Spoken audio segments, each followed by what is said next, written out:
Hello and welcome to the Oxygenaddict Triathlon Podcast. We're brought to you every week by our sponsors, PrecisionHydration.com.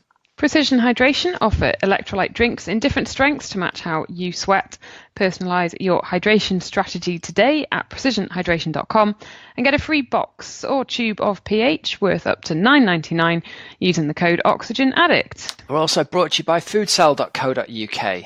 The next generation of top tube nutritional carriers for your bike, designed to allow endurance triathletes and cyclists to carry enough food and gels while allowing easy access. Use the code FREEPOST for free delivery worldwide. Check it out at foodsell.co.uk. And we're also brought to you by thriver.co. Taking health tracking to a new level with a personalised at-home finger prick blood test. Improve your health today and catch any small health issues before they become big health issues. You can get 50% off your first baseline or advanced test with the code OxygenAddict. All right, everybody, welcome to the show. How are you doing today, Hells? I am very, very well, Rob. How are you? I've got sore legs, actually, I'll be honest with you. Went out for the old long run this morning. I was, some days it doesn't come easy. Yeah. I was looking down at my watch and thinking, oh, well, I'm due a walk break. So, oh, no, I'm not due one for another 8 minutes. Had you had a big weekend? No, not at all. I wonder whether that was it. I've had a couple of days off from running, actually. So sometimes your legs can be a bit flat, can't they? But I tell you what, I've got a marathon in 6 weeks and I managed to just about get through 90 minutes today thinking, I hope my legs feel better on the long run next week. Did we know you're doing a marathon in 6 weeks? Yeah, I told you a couple of weeks back. The off-road one. The off-road marathon, yeah, in North Wales. So I thought it would be wise to actually. It's funny, isn't it, how you can kind of get lulled into the sense of security of going, oh well, it's just a marathon, I'll be fine, and then forget to do any long runs. So I've been doing lots of runs of 30 to 45 minutes and taking the dog out and stuff, but no real actual proper anything longer than that. So I thought you better get out and, remember how to do it. And it didn't come as easy as I hope it was going to, I'll be honest, Hells. It's got me a little bit, okay, a little bit of work to do here. We're into the Rob will be panic training mode nearly. No, I've got plenty of time to build up gradually, I think. Oh no, it'll be good. It'll be good fun. And Rob, I think anybody who managed to get in a long run this weekend, absolutely pat on the back, because in the UK it was pretty grim and the winds were very, very strong. So I think if anyone got out there and did their long run, or maybe you're listening to this now and you can think, yeah, that was me, chapeau. I did a big day out walking actually on Saturday, I think it was. Went around Delamere Forest, but actually maybe that's why my legs were tired today. I hadn't thought about that. I was out for hours and hours and hours walking, so we can class that as a long day in the legs, can't we? Kind of. Very much so. Very much so. The umbrella was up more than it was down. Yeah, no. But it's those runs, Rob. It's those runs which you kind of think, oh, I could pack it in right now after 45 minutes. Yeah. But when you kind of carry on through and you get it done, and once you get home and you warm up and you have a cup of tea or whatever, actually they're the ones that you can look back on, or when when it does come round to marathon day or race day, and they're the ones that give you confidence because you know that you've got through it. And also, generally conditions are not going to be much worse than what they were at the weekend, I don't think. Did you see pictures from Wrexham? Whoever did the Wrexham 20-miler or marathon? No, but I was thinking it wouldn't have been a good day to be racing. What were the pictures? Was it totally flooded?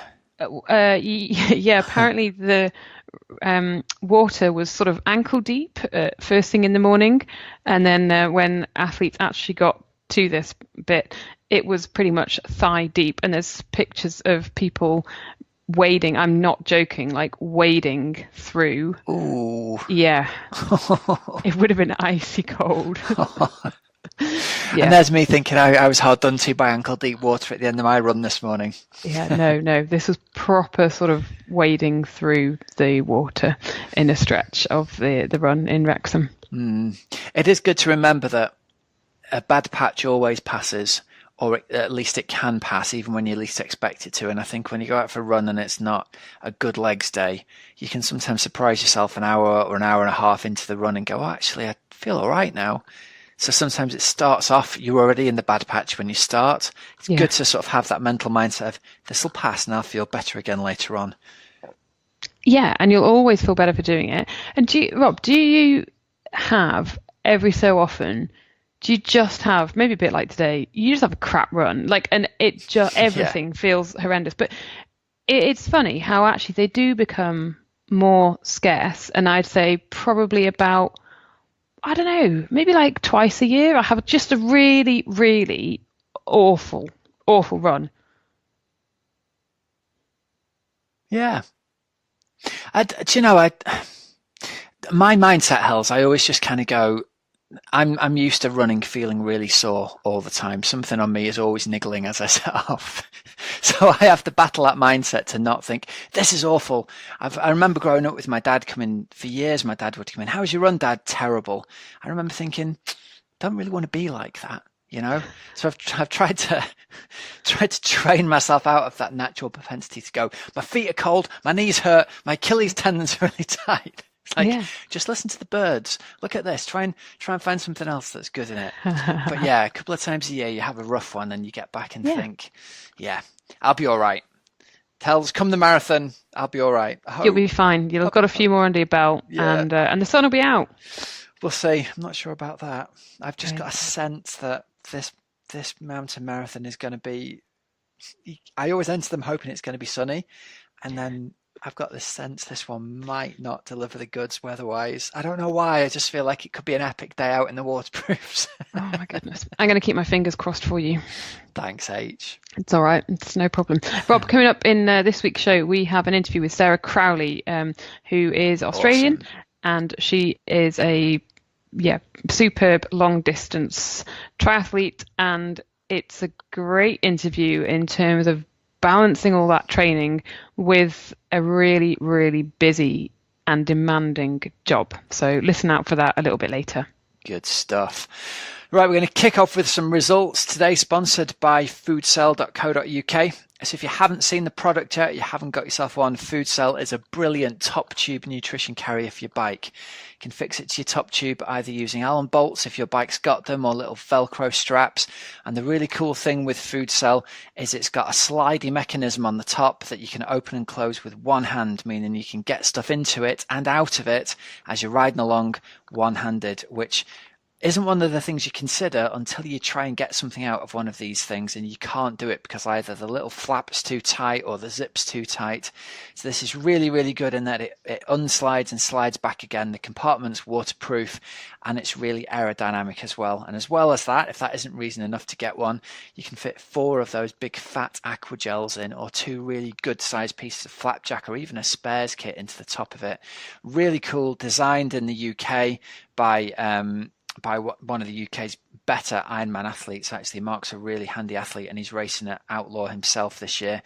And to tie that in, they are offering free entry into the Outlaw Nottingham full distance with every Foodcell purchase between now and the 1st of May 2019. So all you've got to do is check the box if you buy yourself one at checkout. Just read the terms and conditions, because there's stuff to do with, boring legal stuff in the terms and conditions there. So make sure you read that and you can get yourself entered in there, and you can get free delivery of the Foodcell worldwide using the code FREEPOST. All right, Hells, let's kick off the results. We've had racing over at 70.3 Campeche this weekend, haven't we? Yeah, we did. So it's in Mexico, Campeche, nice little town, and the sea. I saw a little video of some of the athletes coming out the sea. It was non-wetsuit, and they were in their skins, and it just looked really pretty stunning. Yeah, it did. But I think the conditions were pretty tricky out there. I've read somewhere it was pretty tough, but I don't think any race is really easy, is it? So the women's race was won by Heather Wurtell for the third time. She did a 4:15, just ahead of Jacqueline Herring, and then Lauren Brandon, who led out the water, was third in 4:27. And then in the men's race, Michael Weiss took the win ahead of Peter Hemrick, and then Ben Hoffman was third. Freddie Van Leerdrop finished in fifth. Oh, interesting. Wonder if he'll make another appearance at Kona this year. I'd like to see him have another good race. I liked watching him race well. I think I don't know. But no, I remember whenever we sort of mention him, you say, "Oh, I like him." He's dead friendly. He lived with his family in a camper van on the prom at Nice in the run up to Ironman France, which I thought was ace. That's cool. I think he'd already won Kona at that point as well. So to see him living in his camper van, I was like, that's pretty cool. Bring everyone along. Yeah, totally. Your own little support crew. Yeah. All right. So we also had some race results from Mooloolaba. Go on, Hells, you say that. I bet you've got a great accent for Mooloolaba. Oh, that's all right. I might go to it, but no. What was interesting about this was that Gillian Sanders is a South African pro triathlete, races on the World Triathlon Series, and she I'm not going to like this. I can see the emojis. I'm not going to like it. Evacuated out of the water due to a shark at the first buoy. That's one way to spice up a swim familiarization. Ooh. Emoji of a couple of sharks. That would be interesting. Sharks, my biggest fear, Hells. Well, I am telling you, given that I get scared enough about jellyfish, I think if someone had got me out of the water because of sharks, I really, during the swim recce, I wouldn't have got back in. No chance. No, not good. They did. And Tyler Mislachuk of Canada won the men's race, and Ashley Gentle was first in the women's race. So that was the Mooloolaba ITU Triathlon World Cup, and it was a sprint distance. Jolly good. And also we've got the Bath Half Marathon and other bits and bobs as well going on. Yeah, now I did see this yesterday. I looked because I knew that the Bath Half was going on, and I had seen a few other sort of posts happening. And the one when I was looking, so I looked down all the results at Bath Half, and the first name that jumped out to me was Sam Pichter, who is he finished second at 70.3 Weymouth. He won the Outlaw Half in Nottingham as well. So he ran a 109.37. Wow. Yeah. Wowzers. Yeah, he said hugely satisfying, tough conditions with some strong winds. Was lucky to have some strong runners to chase. So that was pretty cool. Then the other name that jumped out to me was Neil Eddy, who we've had on the show, and he was one of the members announced for Team Free Speed for this year. He did it 1:11:59. Yeah, that's right. Then I also noticed, Mark Threlfall. Oh, from GTN. Yeah. Good lad. Still in good shape. He did a 1:12, really good shape. Wowzers, good running. And then I kind of flicked onto the women's results because I wanted to have a little look there. And Emma Pooley, former Olympic medalist in cycling, ran a 1:19:35 to take fifth. Wowzers! Wow, that is good running, isn't it? Yeah. Chrissy Wellington did a 1:21. Good running. Which actually puts in perspective the fact that she ran the entire marathon at Roth at about that pace, didn't she? It's incredible, isn't it? It really is, yeah. Yep, incredible. And then the other things that I spotted was that Joe Spraggins, who you spoke to after his getting a Kona slot at Ironman UK last year, despite being involved in an accident on his bike. He ran a 1:15:45. Solid. That was at the Reading Half Marathon. And then, interestingly enough, was that Paul Lunn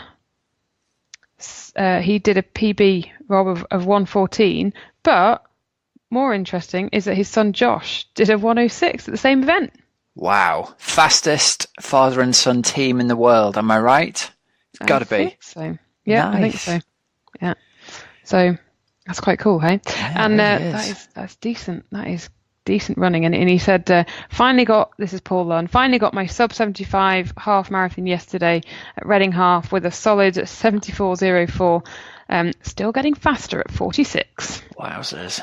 Great running. Love it. Love it. Okay, let's jump into a bit of Coach's Couch action, Hells. We've had a question on Facebook this week from Gary Doyle. And Gary says, this is to do with heart rate. He says, which heart rate method is better to use for run training? So percentage of maximum heart rate, percentage of lactate threshold, or percentage of heart rate reserve? He says, I'm just back from a zone 2 run and it was very slow.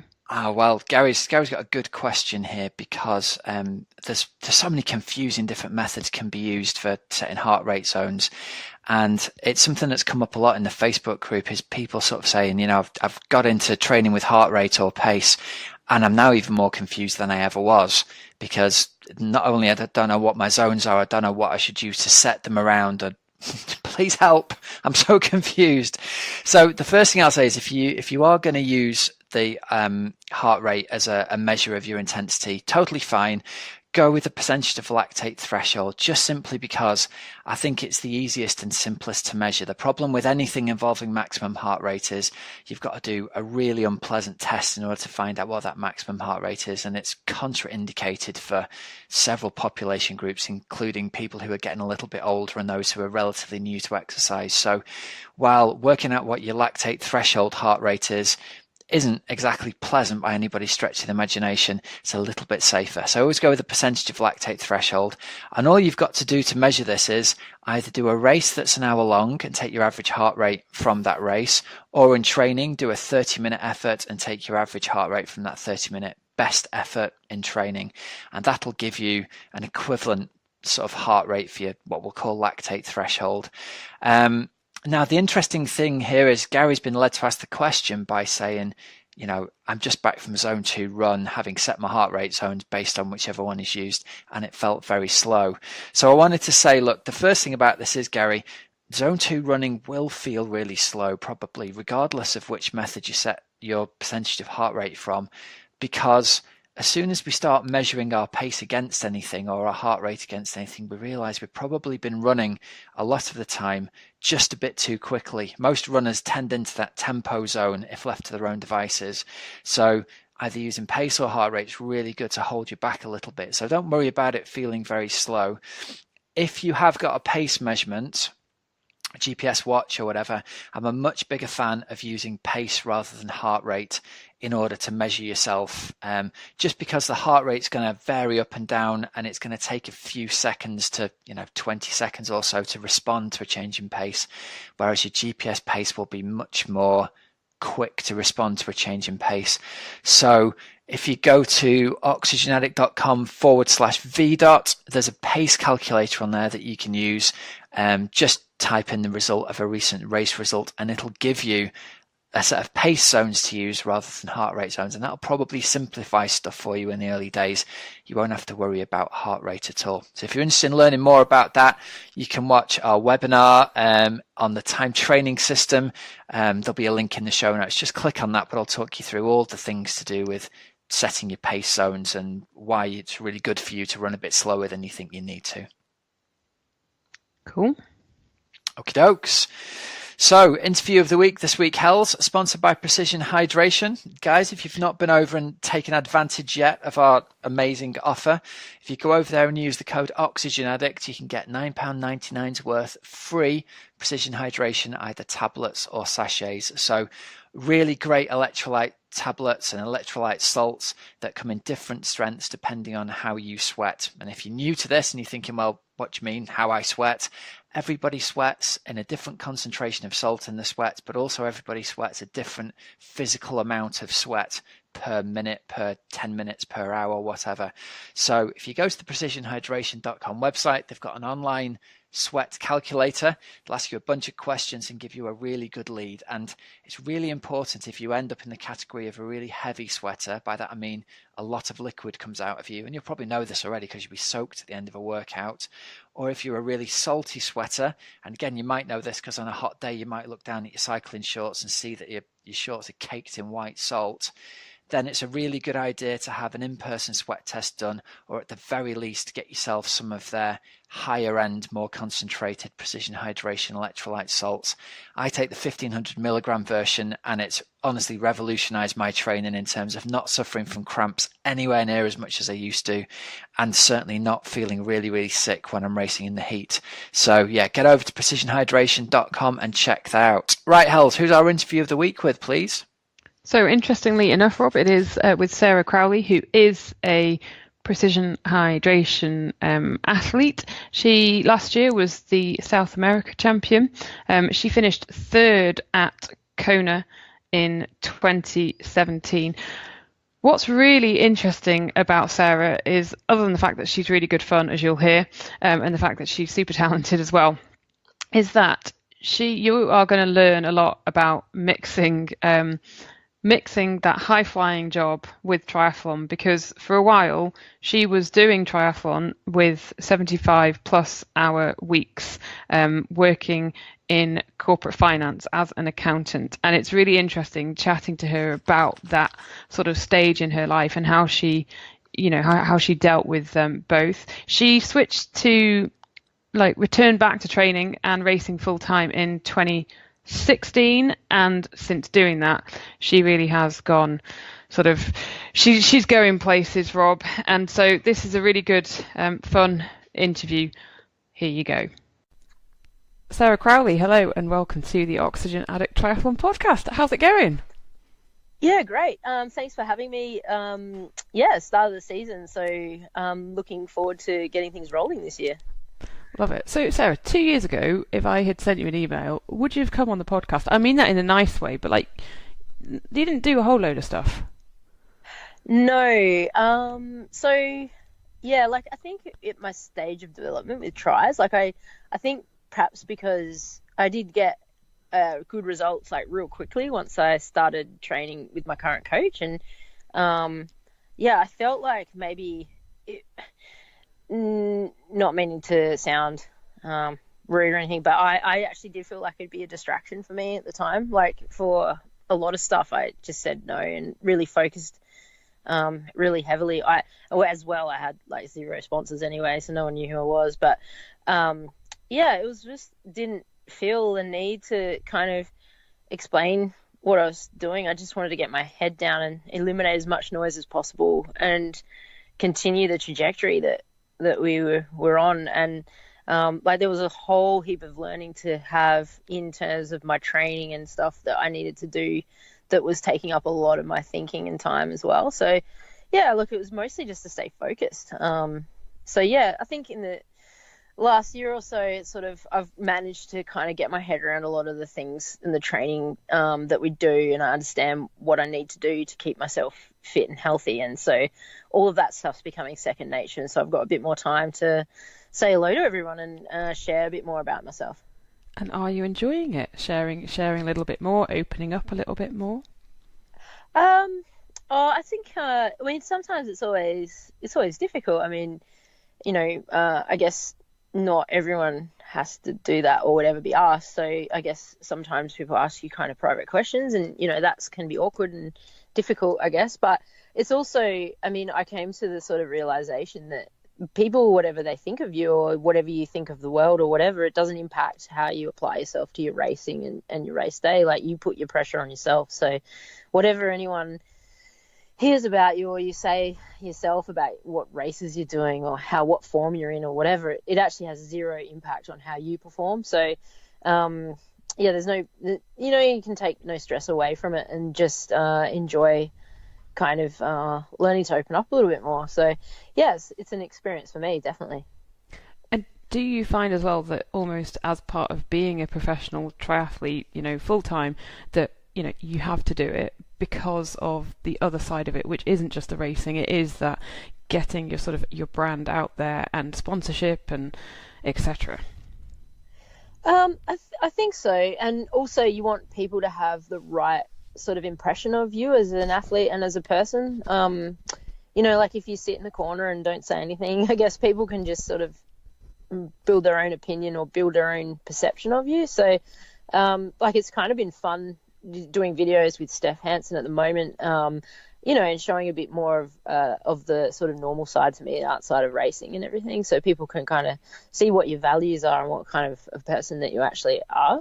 Obviously, with sponsors and that, it does help, and it's great to be able to build that relationship, because sometimes you're not going to be always racing in good form, and you need to be able to provide, something back to them.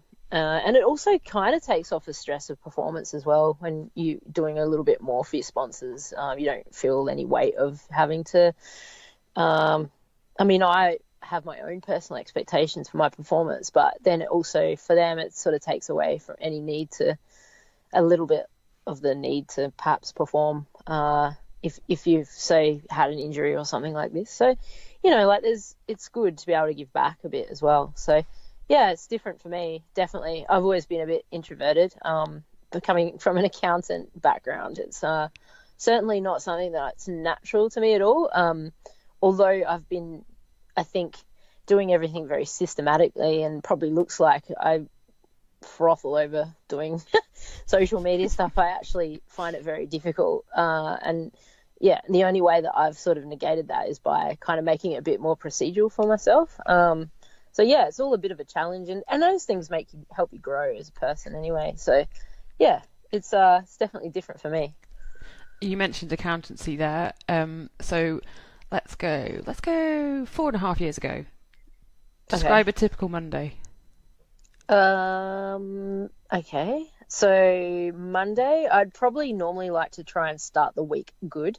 And do a ride or something in the morning, usually very aerobic. I like to control my day, and the only way I get some level of control over myself was to be able to, or my training was to train before work started. So I'd always use the time in the morning as my time. And then, so I'd probably then head into the office. I'd always pretty much change in the office. I'd eat my breakfast in the office. What time would your alarm have gone off to be able to get out and do your ride? 5 a.m. Okay. Most likely. So if it was this time of year in Brisbane, it's not too dark or anything. It's typically warm. It never really gets any colder here than 10 degrees Celsius. So when we think it's cold, it is not cold. Arm warmers and a vest, maybe, but nothing serious. So, 5 o'clock is not a big deal for us to wake up at that time. I mean, in terms of the sunlight and everything else. And then, so I guess, yeah, and then I'd probably be in the office by about 7:30. I'd sort of have a pretty swift system of bike there, go up, get changed, do this, do that, have my stuff in the office. It's all pretty, often I'd take in clothes on the weekend because I didn't live far from the city. So I'd have all the dry cleaning done for the week or whatever. And I'd pack my lunch already. So I would have ordinarily probably had, so I swinged home to pick up a bag and go to see it. It's so complicated. And then, I'd whack open the computer at 7:30. I'd get some work done. Most people would roll in around 8. So I'd get half an hour of email time done in my own time, which was real nice. I used to like that. And then, problem I used to find is I'd often sit at my desk and eat lunch, which is never good, but I'd really struggle in the afternoon because you've trained in the morning. So you're actually about 3 o'clock, it's a real battle because of the early start. So then often I'd sort of work through and I'd mostly shut it down about 5:30, which is horrifying to everyone else in corporate finance. Why are you leaving? It's still the afternoon. Barely just started. Yeah, exactly. We only just got our first coffee, but then I'd typically I'd have a 2-kilometer walk to the pool and I'd swim at 6 o'clock. And then I'd either go back into the office. I'd eat dinner and go back into the office. I had a rule that I'd never eat my dinner in the office because I just think it's horrifying. Yeah. The thought of work controlling you to the point that you're getting your food paid for to stay in the office, to me is just horrifyingly unhealthy. And so I would always do my work and it'd work late, but it'd either be from home or it'd be after I'd eaten dinner after swimming. So yeah, so often, I mean, I don't know how many times I fell asleep in my laptop drooling on it, but perhaps, I'd work at home maybe until, say, 10:30, 11, something like this. I remember one time, like, I woke up, went for a ride, and pretty much fell off into a bush. I was so tired. And one thing that was so strange was that when work got more busy and we're on a job or whatever, I'd actually often train harder to compensate. So you lose sleep. Like, that's there's only like a certain amount of things you can kind of play with when you're trying to do that kind of stuff. And, and you start drinking like quite a lot of coffee and quite a lot of like Diet Coke and all this sort of stuff. It's very unhealthy. I mean, at least I had a few little rules that I think kept me a little bit more sane, because the guys in the office would just work. They wouldn't even stop. And I feel like I was always more efficient because of having the exercise. I definitely had more bang for my buck in the time that I did work. But yeah, it was challenging. And then also what was very difficult was a lot of the time if I wanted to race. So I still had a pro license after ITU and raced just for fun. But if I wanted to go do a race, I'd have to, say, ask for a day off either side of a weekend. And when you work on a report basis type job where it's not it's not sort of, you can't, it's not really a great idea to take off days either side of a weekend, because you'd work for a project that would be 2 to 3 weeks or something like this. So Yep.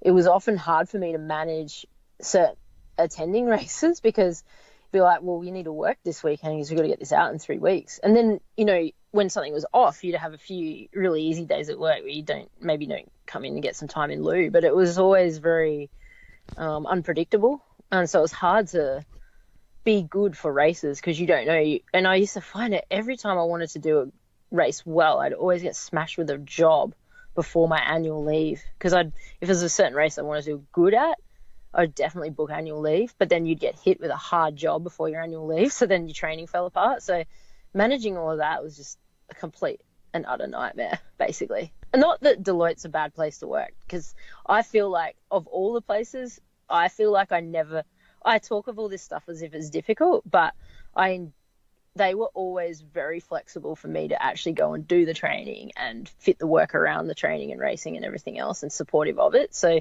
although it sounds kind of horrifying, I was burning the candle at both ends, and I was happier. You know what I mean? So yeah, it's it was challenging. but at the time, you can't do both. You cannot do both. That's what I realized by the end of it. So what I want to hear about a typical Monday now, but first of all, we'll come on to that. But what was the tipping point for you, would you say, to actually say, you know what, I'm pretty wiped out, I cannot burn these candles at both ends anymore? How long had you been doing it for, to the point then when you're like, nah? Well, I progressed really quickly. I was actually a director at Deloitte by the time I had sort of like decided to go back to doing tries. And I'd seen quite a lot of stuff, and I was kind of getting a little bit, I kind of know what I'm doing here. And like, I wasn't developing. I wasn't developing, and I only saw more work, like physical work. I didn't see what I needed, and I didn't know how to articulate that to the people at work, or feel like there was a way for me to kind of progress. And so it's like I needed to either say no to tries completely. It was probably a choice, and I didn't want to do that because I love it, and I don't want to see myself like I couldn't see myself doing triathlon at a semi-professional level and then also being able to manage my way into, say, a partnership role in the firm. And I had to choose, and I felt like my performance at tries had actually improved to the point where I was like, it's time again to make a choice. So if I wind it back a few years, I came back to Deloitte after ITU because I just wasn't good enough swimmer. I had an injury, and it gave me the time to realize, I got to do something else. I've got to go back to work. I'm not going to make it in ITU. So I had made that decision, but I didn't really know jack about long course at all. And it's so ironic that my current coach actually mentioned to me when I went to look for a pro license to do Port Macquarie in 2011. He's like, I know someone that could coach you. He was meeting, I guess, Brett Sutton, at the time. And Cam's always been there. I've always been because he he was around when I was coached by my previous coach when I was doing ITU, and so I'd often do some like open water swims with him and Caroline Steffen, Dave Dello, whatever. And so he'd always sort of been in the background. Like I'd seen him at cycling events. I did some road cycling, and so he was always very supportive of me doing long course. And so anyway, I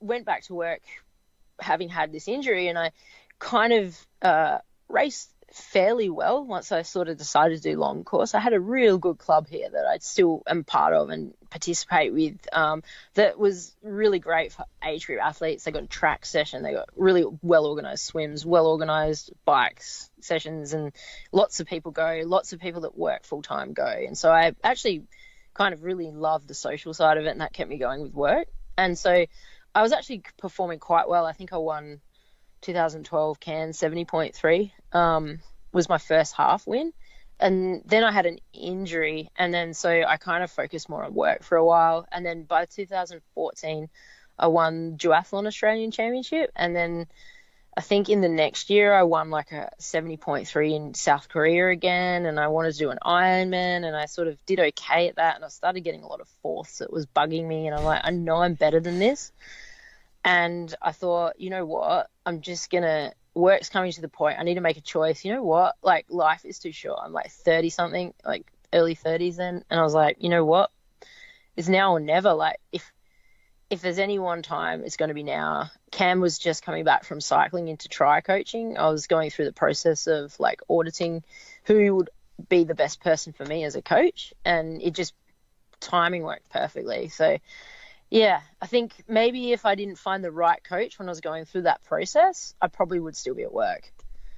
Like, because actually for the first few months of 16 until March, I was still actually at work. I think, well, no, Geelong, this time 3 years ago, I was still in the office. Yeah. Wow. Does it seem unreal now? Yeah, like it's a long time ago. I mean, the first whole year of doing it, full time, I guess I invested a lot of effort. I was still sort of making enough money to get by, but I was like full on break even, like and I had to make serious choices like about, say, is this piece of equipment worth having as a sponsored piece, or is it going to make me faster? Is this trip going to make me faster? Like everything was making those kind of choices and learning, because there was no other option. In fact, at the time, my husband, he was working, he was actually still studying his law degree. So we didn't have, like, it was almost like I had to perform, which was kind of a cool place to be when you've come from, you just do whatever you want, whenever you want, mining boom, heaps of work, whatever, you know, to, I actually have to do this and do it well to succeed. And it was, like I was making, I mean, in the end of the day, we could have afforded it, whatever, but really to make it, it made me really evaluate every decision that I made in 2016. And some choices I made were tough choices for perhaps I'd progress better as an athlete, and other choices were tough because I actually dropped a few sponsors because the equipment wasn't what we needed to get faster. And that cost money, and then you feel the pressure to perform, and there was like quite a few decisions that were made in that first year that were tough, and I learned so much from it. And I think now it's like made my choice, like those decisions then have set me up for now for sure. But I don't know whether in other circumstances, whether you would see it the same way. I don't know. But definitely a little bit of financial pressure helped in that first year. But yeah, definitely a different place now. So what's typical Monday now? Well, yesterday I was blessed with a day off, which even though I've only been back training about 6 or 7 weeks, I hadn't had a lot of them. I had one just before Gundawindi 2 weeks ago, the race that I did, but prior to that, I don't think I'd had one since early January. We only really started back in January, so I spent yesterday in bed just watching Netflix. But this morning we had a very solid swim. So I would normally get up. I leave home with depending on the time of the year. So at the moment, because we're coming off a bit of winter poundage, I'd try and like maybe just have a banana as enough to get the sugar going from the liver, and I just swim off that, which can be tough, but after a few sessions you kind of get used to it. But so I'd have just a banana and have a coffee on my way from McDonald's actually, and then so I get in, I get there half an hour kind of early, and I roll my back and do all my physio stuff, and then jump in the pool, and we swim up to 2 hours. Most Mondays we'll be swimming, and then Cam's very good at the one thing is like an absolute, one of his best qualities is that he reads the athlete, which is unique. I think most coaches don't read individuals, and then gives you the training that you need that day based off of obviously what you're aiming to do, what you've been doing, and then also how you look on the day. So I was blessed with an amazingly awful turbo today. It's like 2 hours or something. That was like, most of it was hard. And then then I had like a little nap in the afternoon after having lunch after the turbo, and then I just went out. I had an easier run, which is like an easy warm up and some turnovers on the track to prep me for, I think, will be a pretty solid run tomorrow. And I've got Steph here, so she was doing some videos of that, and then then we had dinner, and then jumped on this podcast. So very different life. I was still working quite late though. It's like 8:30 or 8 o'clock here, so funny, but it doesn't feel like I'm working, not compared to 3 years ago. And is there any bit of that work life that you miss being a professional triathlete?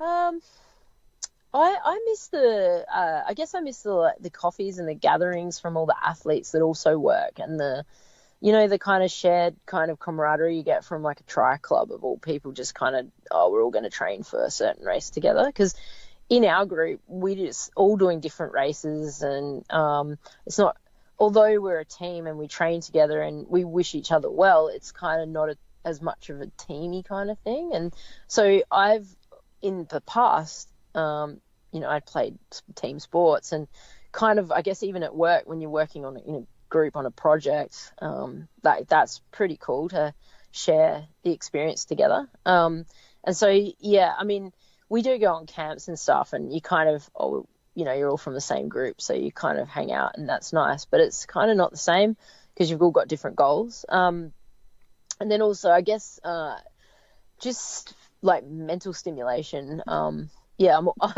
a bit of a thinker, so not having that, I've had to kind of come up with other things to kind of occupy my brain.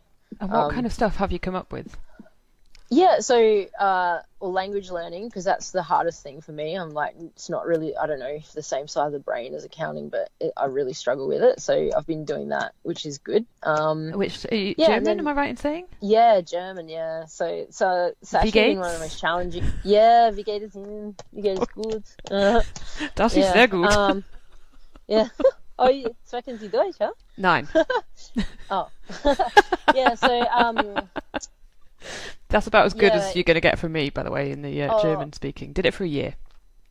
Oh, cool. Yeah. Well, I'm like, it's so hard for me. I don't know why, because it's actually quite fascinating. I've learnt like quite a lot about the English language by learning German, but I've never really stuck to a language. So that's been really fun for me, because I can half speak German, so it's fun when I go talk to like Canyon or whatever, and they're all Germans, and they laugh at me, but I try. But a lot of my contacts through Tri that I work with in my aerodynamics and everything, Alex Bauer, he's from Cologne, so they're all speaking German, and so it's kind of fun to try. So it's been cool having people you can message in German and stuff like this. So it's something to occupy my mind with outside of just 100% about Tri. Like, I think it's almost important to have something where you kind of hold yourself to a level of like expectation outside the sport, or you get too caught up in it, for sure. Like, you need something else. So it's not too pressuring because it's in my own time, but it's definitely something that I want to learn. So it's been good. That's awesome. We've had a couple of questions from listeners. One of them from Ruth Purbrook, we've pretty much covered, I think, talking about the juggling, the pro, and your work in Deloitte and sort of the tipping point. Laura says, what top tips have you got for juggling, work life and tri life? Okay. Well, I think the most important thing that I always had, even right from like day one, was to make sure that I trained in the morning so that I didn't feel like I hadn't had that fix from exercise. So, I mean, that becomes difficult, obviously, when you travel, if you have international calls. Like I worked for a little while at GE in mining services, and we obviously had calls with the US, and US calls are always in the morning, so that really was difficult. I used to just stick the headphones in while I was riding. I don't think they ever knew, but like you'd be like, yeah, I agree. What is she doing? So yeah, I mean, definitely. Top 10. I mean, I'm not sure I can come up with 10. Don't eat in the office. Sleep after a certain time. Like, try and get out of the office and make sure you have some sort of break from it. Like, that's really difficult. I try and pack. You have to be planned and ahead. I had really simple lunches that were healthy, that that I just made sure that I sort of stuck to it. It's quite boring, but at least we had this thing called the Deloitte 10 where you like get fat basically. And so I was like, it's really hard not to get fat when you're in the office or like unconditioned, because you're just sitting. So yep. I did try and make sure that at least some, getting some nutrients, and I made a rule not to eat the chocolates from the chocolate jar at the end of the aisle. Definitely. I made the effort to actually physically go get my own coffee, because you can at least go out for a walk. I tried to walk once or twice a day for like 10 or 15 minutes. And then I guess around managing the time at home and at night, I mean, the only thing I used to play with was sleep. So, you can do whatever you want. It just depends on how much sleep you need. And for me, I was lucky. I don't need a lot of sleep. Even now, I think one of my biggest qualities is that I can recover real quick from training, and I think it's because I just don't seem to need as much sleep. And so me getting sleep has been a big boost to my training. So I think, I guess if something doesn't need to be done, it's so much more efficient to get it done in that 30 minutes in the morning after you've exercised. It just happens real fast. And so hanging your head on a spreadsheet at like 10 o'clock at night or a report is just not worth it. And sometimes you just have to push back on people and get them to reflect on whether that really is an important thing to them, because so many times there were reports where we'd imposed our own deadline, and it was like, why is it so important?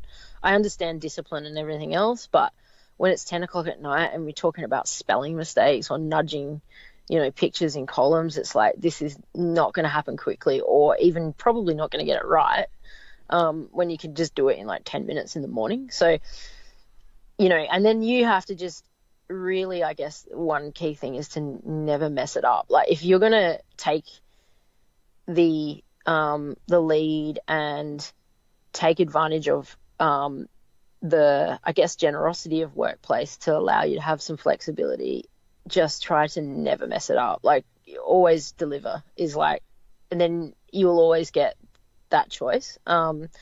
People will trust you, and that's like the most important thing, I think, is that if you're just a safe set of hands and you're always trustworthy with your work and you get it done, which most triathletes, I'm certain, with the personality type would, like, I think like that's probably one of the key things. Like, I just never had trouble with anyone ever saying you haven't performed your work.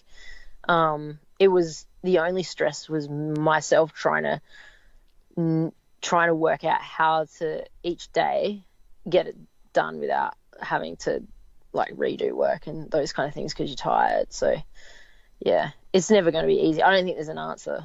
Yeah, I think honestly but it's so true. Hashtag aero hair, explain a little bit more. Oh yeah, so I just decided to be bold and do something different. I love it. I shaved half my head off because mostly because when was that, Sarah? Just before Cairns, actually, last year, 17, actually. I just wanted to get my haircut done for Cairns. I was in good form. I knew I was going to have a good race. And I'm like, you know what? I'm never going to have this opportunity to cut half my hair off if I'm in the office. I'm just going to do it. So I just said, like, I want a pixie haircut that's a bit out there and punky. So we just did it. I trusted my hairdresser, but she's pretty cool. So when you walked out, were you like, I bloody love it, or you just a bit like, what have I done? Yeah, no, I was fully into it. I was like, yeah, this is cool. I'm still working on what I'm going to do next, actually. Oh, really? I've got some ideas. Oh, yeah. We've got to be moving forward. We need progress. Do we have any sort of, can you expand on the potential options? Oh no, it's under wraps. Under wraps, vastly different. It would be a next generation haircut for sure. Like, it wouldn't be a modification. It'll be a full frame change. You know what I mean? When might the big reveal be? Or I don't know. Like, I haven't actually set myself on it just yet, and I may have to grow out like a little bit of hair. So okay. I have got an idea, but I'm just not sure if I want to do it yet. So yeah, we'll see. Okay. What would you do without coffee is another question that I want to know. Yeah. I still am.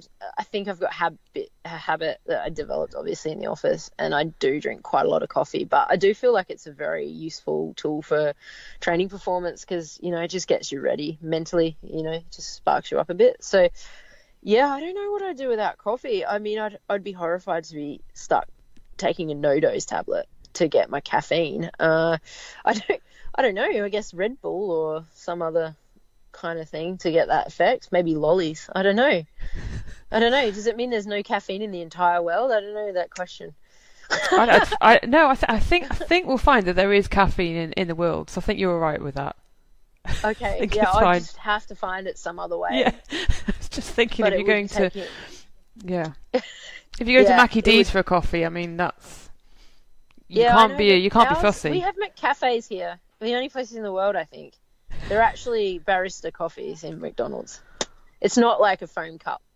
Okay. Just to confirm. Yeah. And Roth's on the cards this year. Am I right in saying that? Yeah. So just really keen to try it. I guess there's bigger races sort of financially for athletes. I think going around, like, Roth is maybe not as big as it used to be, but for me personally, it's like a race.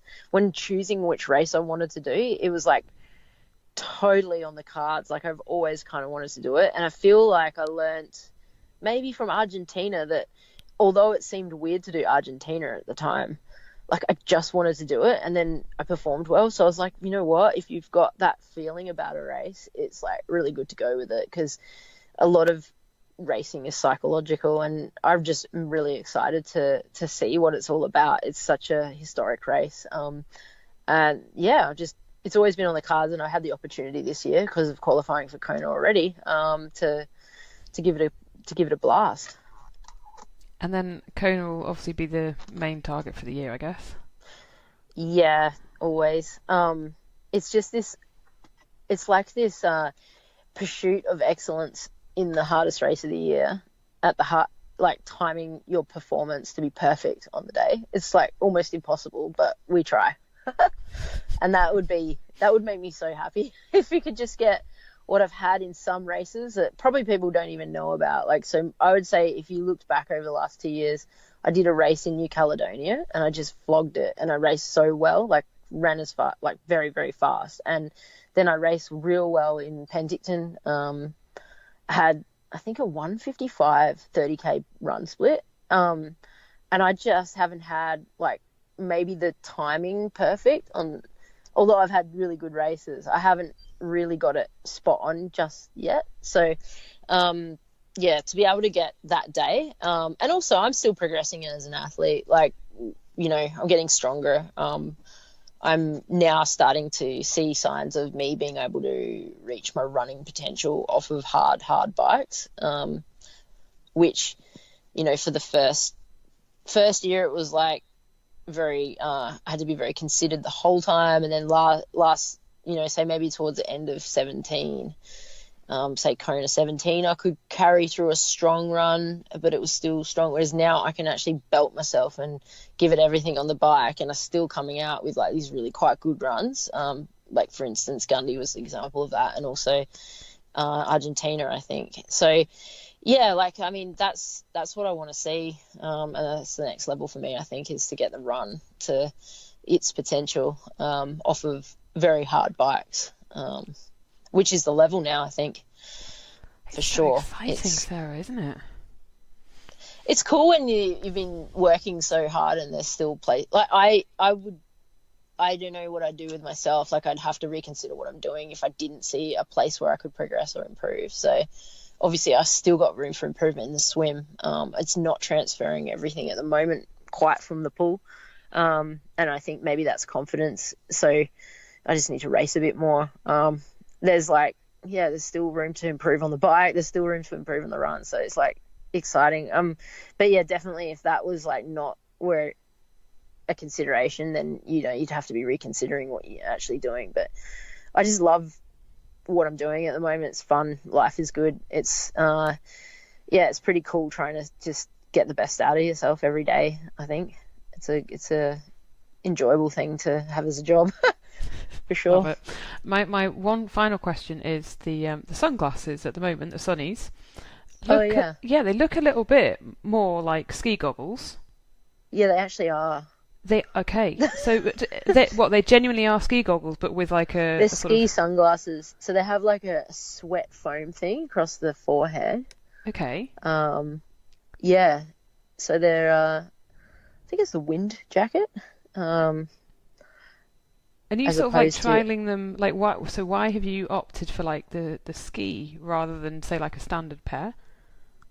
Well, I love the 80s, so I love big fluoro stuff, and I'm like so excited, and in some ways at the same time horrified but that it's coming back, but big glasses are in, so it's kind of cool. I mean, you get good vision out of big glasses. I wouldn't wear the ones I run in on the bike, but we have time trial helmets, so because obviously you've got quite a large piece of plastic in your vision, but I do for training rides wear them.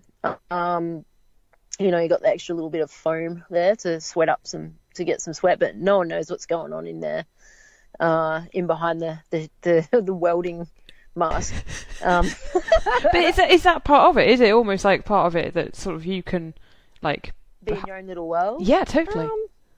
Yeah, I guess to a point, it is, but I think also it's just like, I mean, they don't shift around. They're like, it's nice and dark.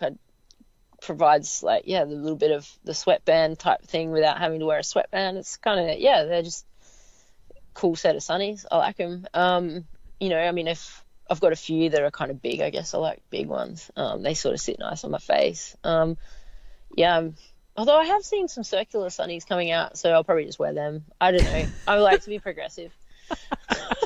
Well, I can't wait to see the new haircut with the welding sunglasses, and you absolutely smashing it at Kona. Oh, actually, you know what? No. No? The new haircut won't go with the welding sunglasses. Oh! So it's like, it's a little bit different.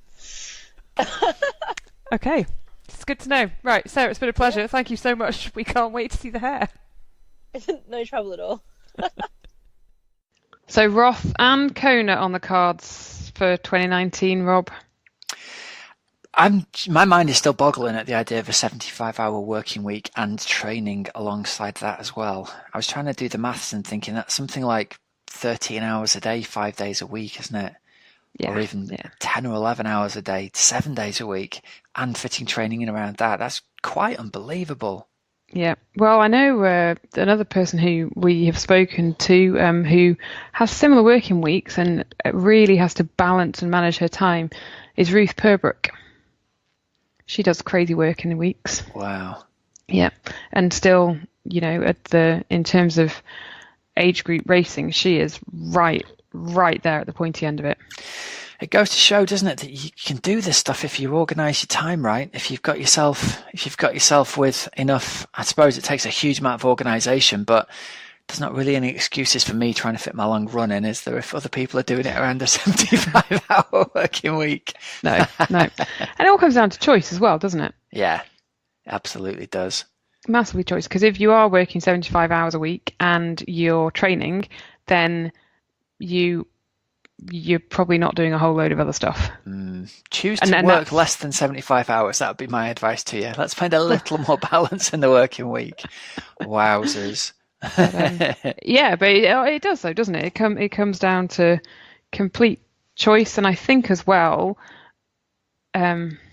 bosses and colleagues who are understanding. So not because you're not going to do your work, because I guarantee anyone who's got such a busy work week like that and has and effectively is a triathlete outside of work, you are going to be one of the most switched on people in that office, because you're going to make the most of that time there because you've got other stuff to do when you finish. So maybe if everyone else is doing sort of an hour or two longer in the office, and you're going to be like, no, I am going to do it, I'm going to get out of here, or I'm going to do what I have to do, and I'm going to make it work so then I can do both. There surely can't be very many people doing a couple of hours more than you if you're already working a 75-hour week. What?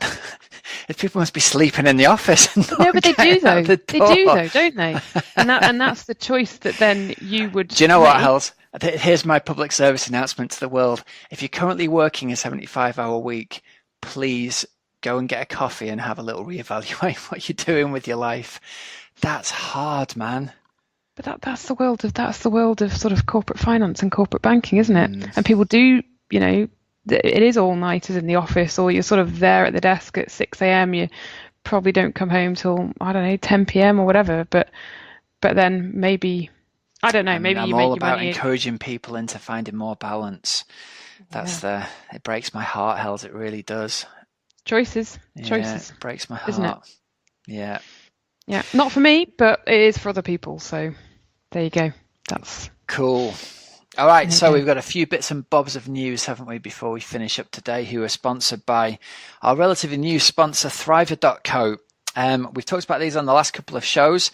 If you are maybe you're working a 75-hour week and you feel like you need a blood test, but you just haven't got time to get to the doctors to get one done. That could be it. Thriver is the answer for you, because you can do your blood test at home.